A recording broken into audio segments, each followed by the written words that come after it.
Lisa Garrett stood in the dark rubble and dust, her uniform torn and bloody. Around her, the Earth Defense Station was burning. The flames reached high into the sky, and smoke covered everything. She could taste ash in her mouth. She could feel the heat of the fires on her face. 3 hours ago, the Valaric ships came out of nowhere. They did not send a message. They did not ask for anything. They just attacked. The first wave of weapons destroyed the main command center. The second wave hit the landing docks where families waited to see their soldiers. The third wave destroyed the medical bay. Lisa remembered running through the corridors, looking for survivors, finding only bodies. Her husband Marcus worked in communications. Her 2 children, Emma and Thomas, were in the school section of the station. They were supposed to be safe there. Lisa ran to the school section after the attack, but she found only fire and broken walls. The teachers tried to protect the children. Lisa found their bodies near the entrance. She found Emma's shoes on the ground. She found Thomas's drawing of a spaceship in the rubble. Lisa stood in the underground bunker that used to be the backup command center. The room was cold and gray. Screens showed damage reports from every part of the station. 3,000 people were dead. 3,000 more were missing and probably dead. The Valaric ships had disappeared into space, but they left a message behind. A voice came through every radio channel on Earth. It was cold and empty, without any human feeling. We are the Valarics. You are not strong enough to survive. You have 7 days to surrender your world. If you do not surrender, we will destroy everything. You cannot fight us. You cannot win. You are weak. The message repeated over and over again. Lisa heard some of the soldiers crying.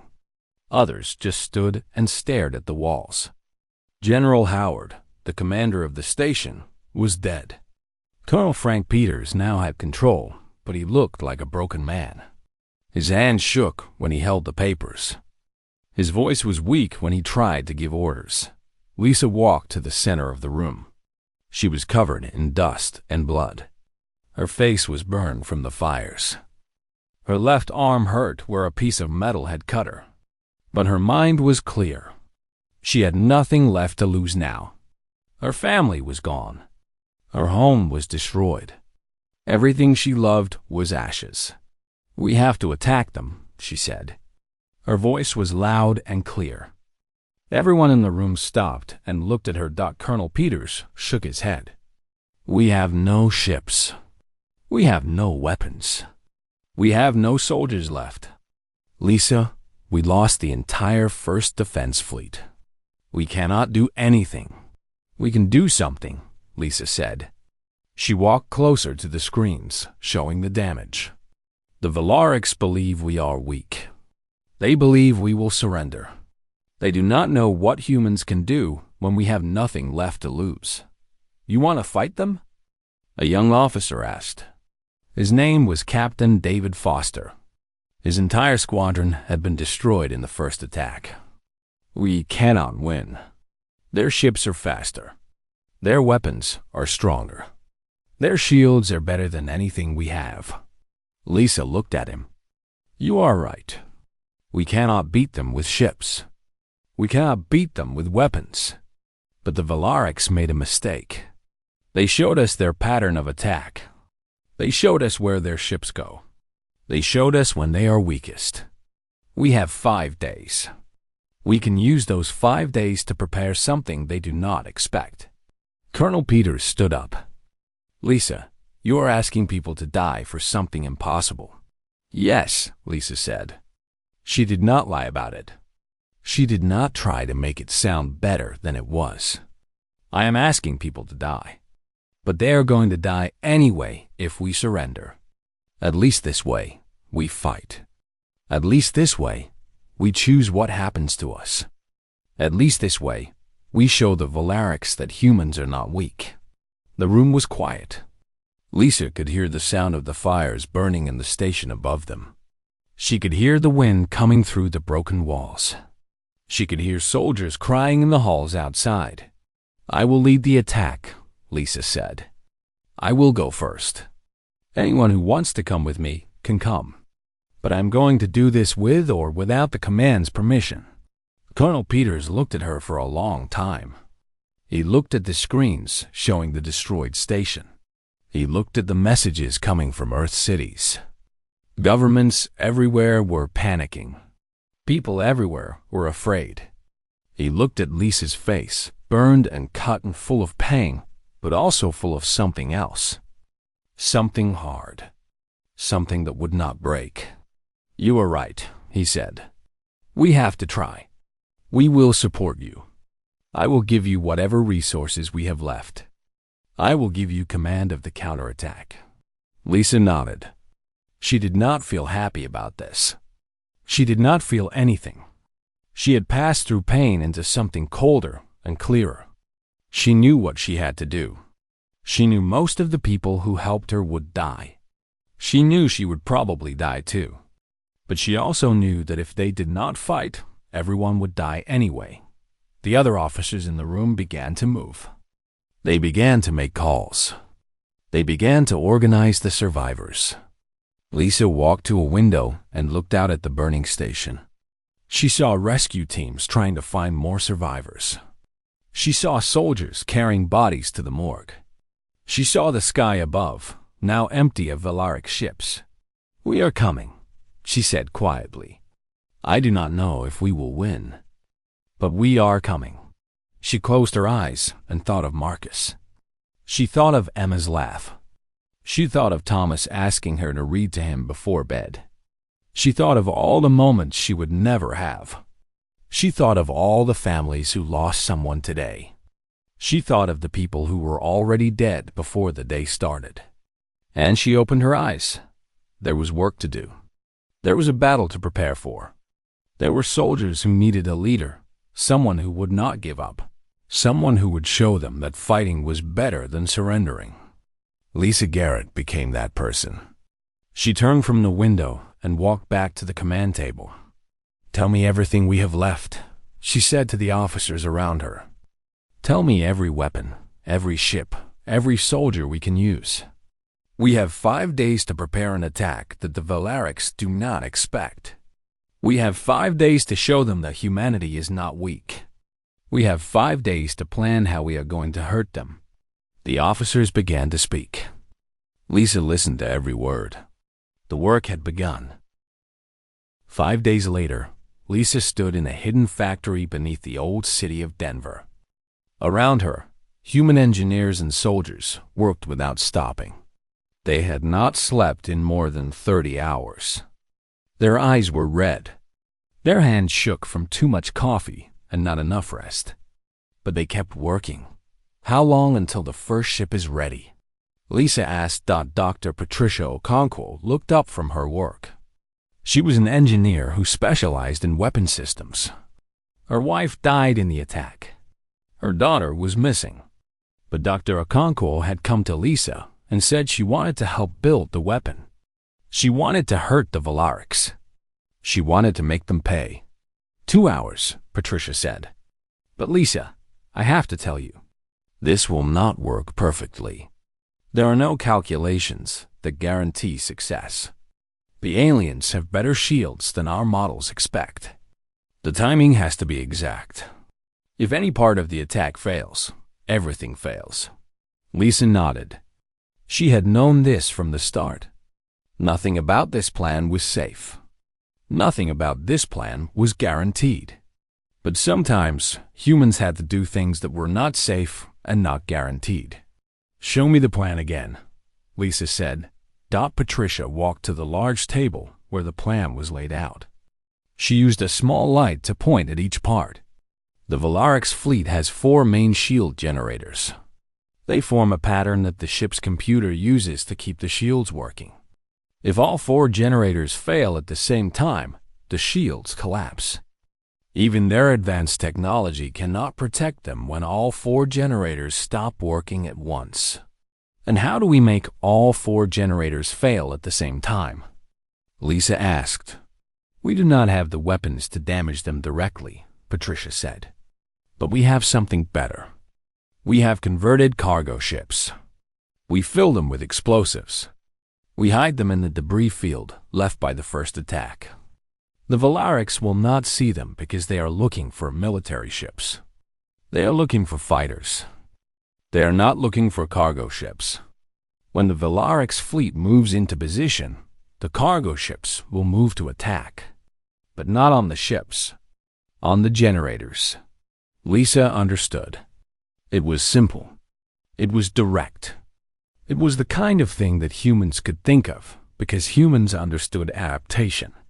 Humans understood using what they had instead of what they wanted to have.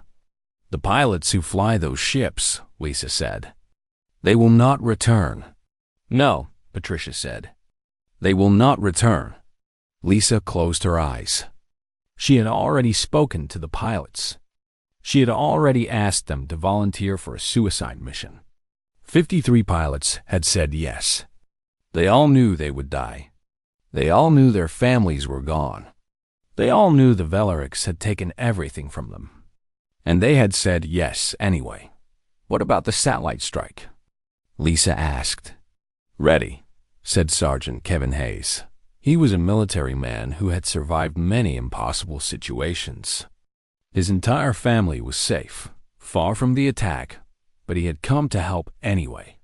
We have reprogrammed 17 satellites to strike the same 4 targets. The timing is exact to 1/100th of a second. When the satellites hit, the shield generators will be damaged. When the cargo ships hit, the generators will fail completely. Lisa felt something move in her chest. Not hope exactly. Hope was too strong a word. But something that felt like action instead of surrender. Something that felt like humans fighting back instead of humans dying. And the main attack? She asked. Our fighter ships are ready, Kevin said. When the shields fall, we will have a narrow window. 3 minutes and 47 seconds before the Valaric shields can regenerate. In those 3 minutes and 47 seconds, our fighters have to do as much damage as possible. We have to destroy their central computers. We have to make their ships unable to fly. We have to make them unable to jump to faster than light speed. And if we do not destroy them? Lisa asked. They run, Kevin said. They go home and they come back with more ships. And next time, they will be ready for us. They will not leave the shield generators in the same pattern. They will not make the same mistakes. Then, we have to succeed the first time, Lisa said. Yes, Kevin said. We have to succeed the first time. Lisa looked around the factory. She saw humans working.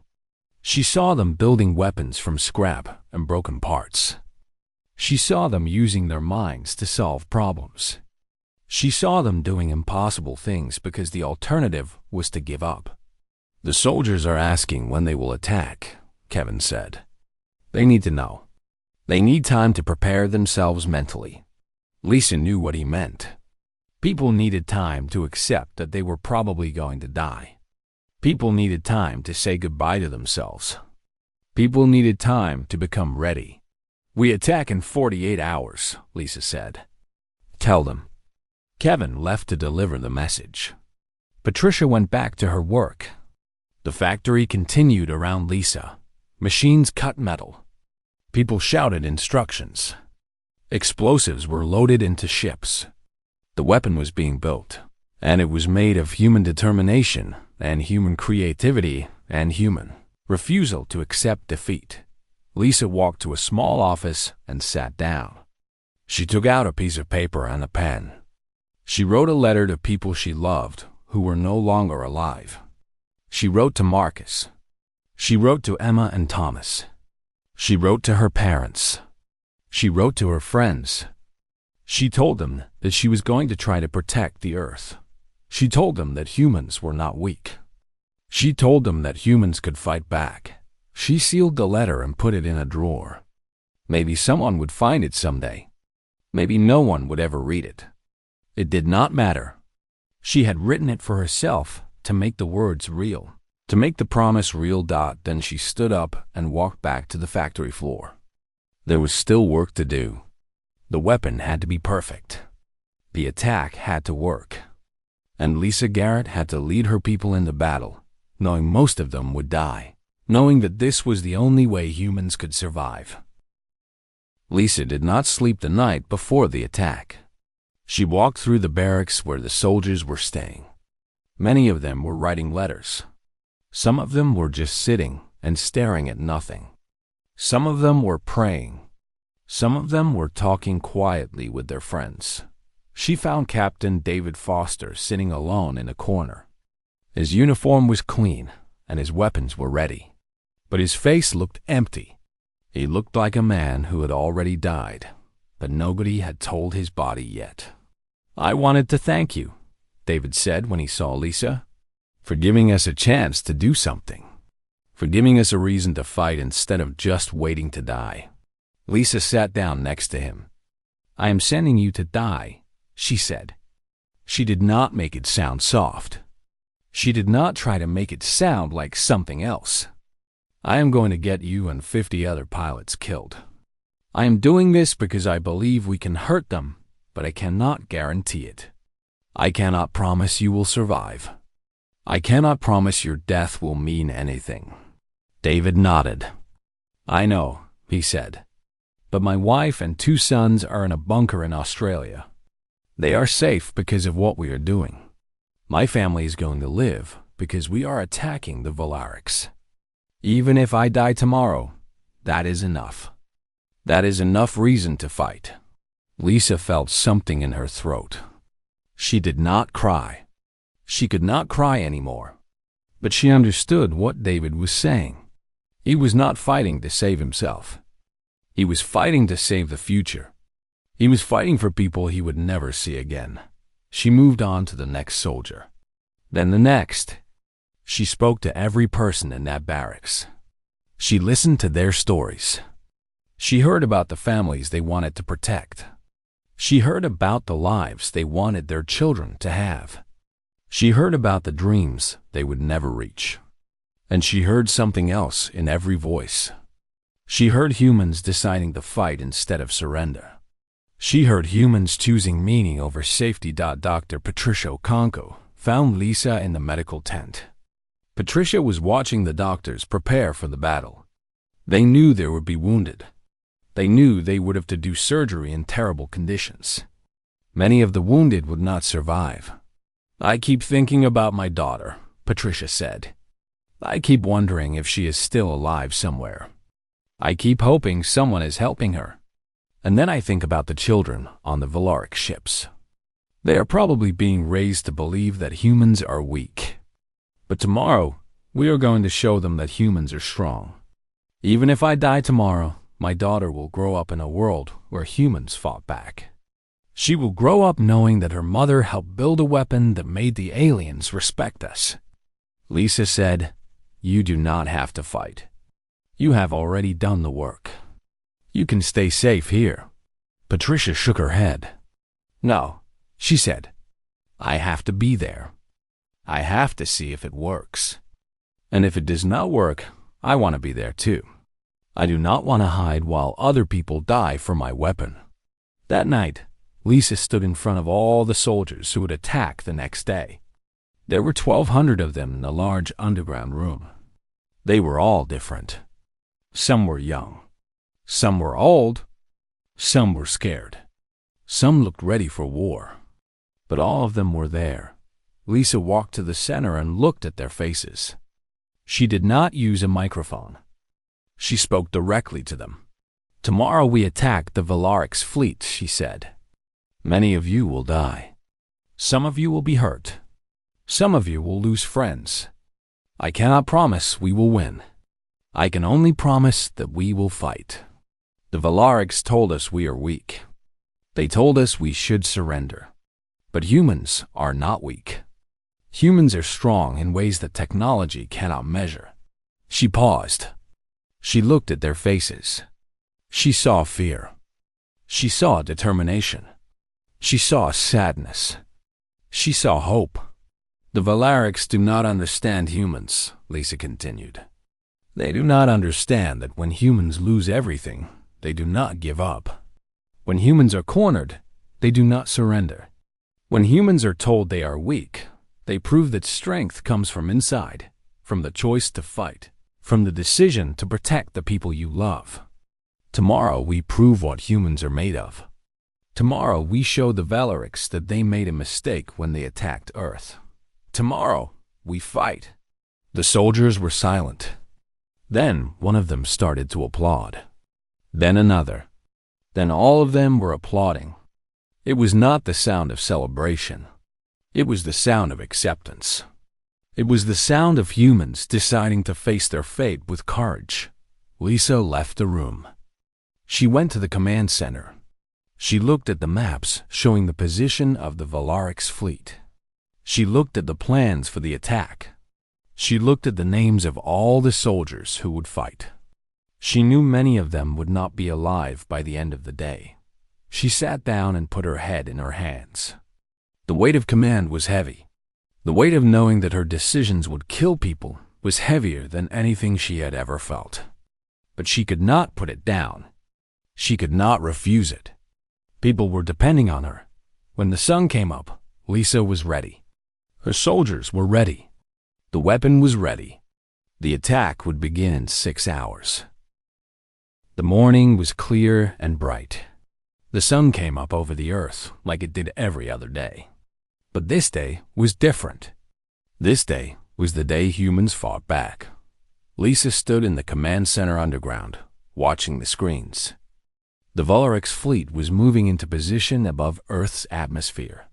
They were arranged in the pattern that Patricia had predicted. 4 main ships. 4 shield generators. No weapons pointed at them because the Valorics did not expect to need weapons. They thought they had already won. All forces report ready, Kevin Hayes said. He was controlling the satellite strike. His hands were steady. His voice was clear. Flight squadron ready. Captain David Foster reported from his ship. He was in a small fighter with enough weapons to hurt, but not enough to protect himself. He knew this. He had known this when he volunteered. Cargo ships are in position, another pilot reported. We are ready to move on your signal. Lisa took a breath. This was the moment. This was where everything changed. This was where humans showed the universe what they were made of. Begin, she said. The satellites fired first. 17 beams of energy shot up from Earth into space. The Valoric shields flashed with color as the weapons hit. The shield generators sparked. One of them failed completely. Another one lost half its power. The satellites had done their job. Now, Lisa said the cargo ships moved. 53 ships full of explosives moved toward the Valoric's fleet. They were fast, but not fast enough. The Valorics saw them coming at the last second. They tried to move. They tried to shoot them down. But it was too late. The explosions lit up the sky. 3 shield generators failed. The 4th one failed moments later. The Valoric's fleet became visible without the shields. It became vulnerable. Attack. Lisa commanded. David Foster's fighter screamed through space. Behind him came 150 other fighters. They were not as fast as the Valoric ships. They did not have shields like the Valoric ships. But they had something else. They had human pilots who would not stop. They had human pilots who would keep fighting until they were dead. The battle was fast and brutal. The Valoric ships tried to escape, but they could not jump to faster than light without their computers working. Human weapons hit their central systems. Human missiles damaged their engines. Human pilots sacrificed themselves by ramming the bigger ships to save their friends. David Foster watched his wingman explode. He did not hesitate. He moved to fill the position his wingman had left. He fired his weapons. He aimed for the power systems of the closest Valoric ship. He felt his fighter shake as alien weapons hit him. Engine 3 is down, his computer reported. Engine 4 is damaged. But David did not leave. He kept fighting. He kept pushing his damaged fighter toward the Valaric ship. He could see the damage his weapons were doing. He could see the ship's systems failing. The Valaric ship tried to jump to faster than light speed, but its jump drive would not work. The ship was crippled. It was dying. David turned his fire toward another target. His shields were down to 10%. His weapons were almost out of ammunition. But he was still fighting. Then the order came from Lisa. All forces pull back. The primary objectives are complete. Pull back now. David wanted to continue. He wanted to keep fighting until every Valaric ship was destroyed. But he knew Lisa was right. The fighters did not have enough fuel to continue. The survivors had to leave now, or they would die without hurting anything else. He turned his fighter away. Behind him, 43 of the 150 fighters would not make it home. David did not look back at them. He kept his eyes forward. He kept his fighter moving toward Earth. The Valaric's fleet was crippled. 2 of their main ships were destroyed. The other 2 were jumping to faster than light speed, moving away from Earth as fast as they could. Their message had been clear. Their communication channels were loud with confusion and anger. Humans did this, one Valaric's commander said. Primitive humans built a weapon that hurt us. This is not possible. This should not be possible. But it was possible. It had happened. Humans had won. Lisa watched the screens as the Valaric ships disappeared from Earth's sensors. She watched as the crippled alien ships jumped away. She waited to feel something. She waited to feel happy. She waited to feel like she had won. Instead, she felt empty. She felt hollow. She had sacrificed 800 of her soldiers, and most of them had accomplished their goal. They had proven that humans could fight. They had proven that humans could hurt aliens who were supposed to be superior, but the victory tasted like ash. Casualties report? She asked Kevin. 837 soldiers did not return, Kevin said. His voice shook. 743 are confirmed dead. 94 are missing and probably dead. 212 are wounded. 53 cargo ship pilots are dead. 127 fighter pilots are dead. Lisa closed her eyes. 837. Each one of them was a person. Each one of them had family. Each one of them had dreams. Each one of them was gone now because Lisa had asked them to fight. But they had won. The Valarics were running away. They would have to come back someday, but not right now. Not today. Today, humans had proven something important. Get me communication with the Valaric ships, Lisa said. A few moments later, the screen showed a Valaric's commander. It looked like a large creature with many eyes and arms that moved in ways human arms could not move. We are still here, Lisa said. We are injured, but not defeated. If you come back, we will fight again. We will fight every time you attack. We will never surrender. This is what humans do. We protect ourselves. We protect our families. We protect our world. You showed us that you could hurt us. Now we have shown you that you cannot break us. We are not weak. The Valaric's commander looked at her with all of its eyes. For a moment, it did not move. Then it spoke. We acknowledge this, human. You are not what we believed. Your species has value. We will report to our government. Perhaps we should negotiate instead of fight. Lisa felt something break inside her. Tears came to her eyes for the first time since the first attack. They had done it. They had made the Valarics respect humans. They had bought Earth time. They had shown the universe that humans were not weak. Lisa stood in what was left of the Earth Defense Station. The rebuilding had started immediately. Workers moved through the ruins, clearing debris and salvaging what could be saved. They worked without stopping. They knew what it meant to work hard now. They knew what it meant to fight for something. Colonel Frank Peters approached Lisa. He was holding a cup of coffee. His hands were steady now. The shock of the first attack had passed, and he had become the leader the military needed him to be. "The Valarics have agreed to open communication," Peter said. "They want to discuss trade and possibly an alliance against the other species in the galaxy. They respect us now. They see us as equals." Lisa nodded. "How many soldiers died in the attack?" she asked. She already knew the number, but she wanted to hear it again. 837, Peter said.